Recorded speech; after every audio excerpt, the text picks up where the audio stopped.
कहानी की शुरुआत बहुत समय पहले की बात है। श्रावस्ती नगरी में एक युवक रहता था। नाम था अनाथ पिंडिक। उसका असली नाम सुधत्त था, परंतु उसके दानशील स्वभाव के कारण लोग उसे अनाथ पिंडिक कहने लगे थे, अर्थात अनाथों का पालन करने वाला।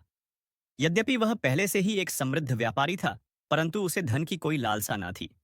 उसका हृदय उदार था और वह सच्ची समृद्धि की तलाश में था। ऐसी समृद्धि जो केवल सोने चांदी से नहीं, बल्कि आत्मिक शांति से भी भरी हो।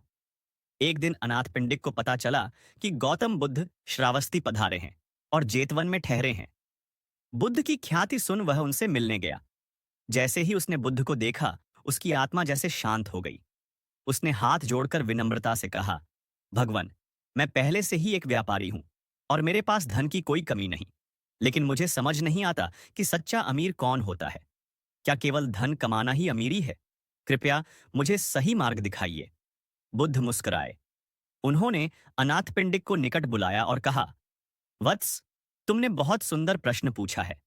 मैं तुम्हें एक कहानी सुनाता हूं और उसके माध्यम से तुम्हें उत्तर भी मिल जाएगा। भीतर की कहानी। गरीब ब्राह्मण का प्रश्न। बहुत समय पहले एक गांव में एक गरीब ब्राह्मण रहता था। नाम था सोमदत्त। वह अत्यंत निर्धन था, लेकिन विद्वान था। वह प्रतिदिन भगवान की पूजा करता, यज्ञ करता और शास्त्रों का अध्ययन करता। परंतु उसकी पत्नी उससे हमेशा कहती, हमारे बच्चे भूखे हैं, घर में कुछ नहीं है, तुम क्या करोगे केवल शास्त्रों से? एक दिन सोमदत्त ने निश्चय किया कि वह बुद्ध से मिलकर अपना दुख कहेगा। वह लंबी यात्रा करके बुद्ध के पास पहुंचा और बोला, भगवान, मैं निर्धन हूं, मेरे पास न धन है न भोजन। कृपया मुझे बताइए कि मैं अमीर कैसे बन सकता हूं। बुद्ध ने मुस्कुराकर कहा, वत्स, धन केवल बाहरी संपत्ति में नहीं होता। सच्चा अमीर वह होता है जिसके पास 5 प्रकार के धन होते हैं। यदि तू इन्हें एकत्र कर ले तो कोई तुझे गरीब नहीं कह सकेगा।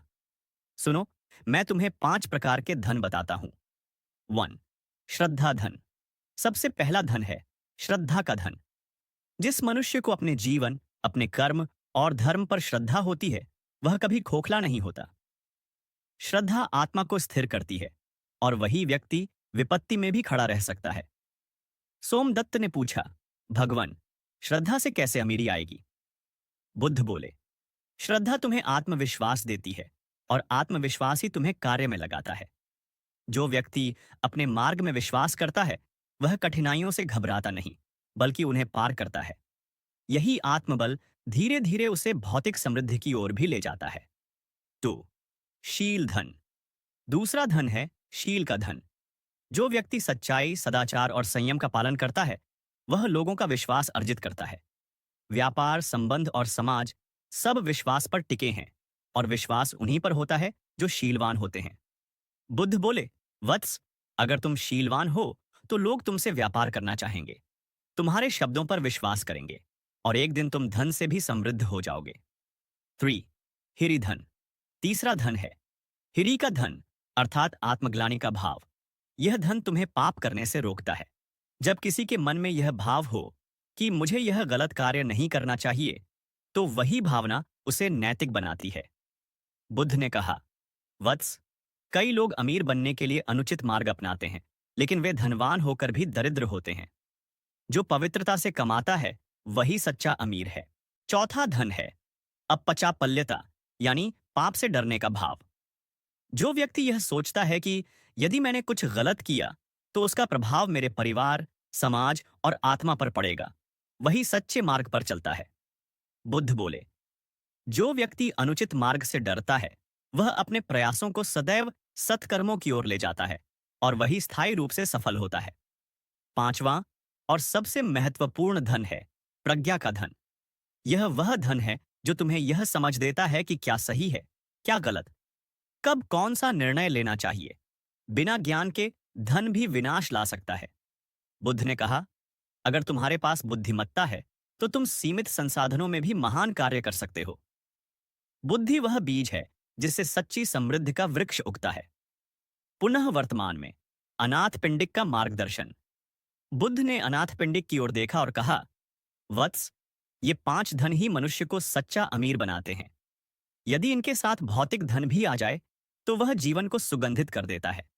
लेकिन यदि केवल सोना हो और यह 5 धन न हो, तो वह जीवन को जला सकता है। अनाथ पिंडिक ने विनम्रता से सिर झुका लिया। उसने समझ लिया कि केवल व्यापार में सफलता ही काफी नहीं, बल्कि जीवन के भीतर का संतुलन, नैतिकता और बुद्धि ही उसे सच्चा अमीर बना सकते हैं। उस दिन के बाद अनाथ पिंडिक ने केवल दान ही नहीं किया, बल्कि अपने व्यापार में इन 5 बातों को उतारा। उसने अपने कर्मचारियों को उचित वेतन देना शुरू किया, गरीबों की सहायता की, छल कपट से बचा और सतत धर्म मार्ग पर चलता रहा। परिणाम स्वरूप न केवल उसका व्यापार कई गुना बढ़ा, बल्कि उसकी ख्याति दूर दूर तक फैल गई।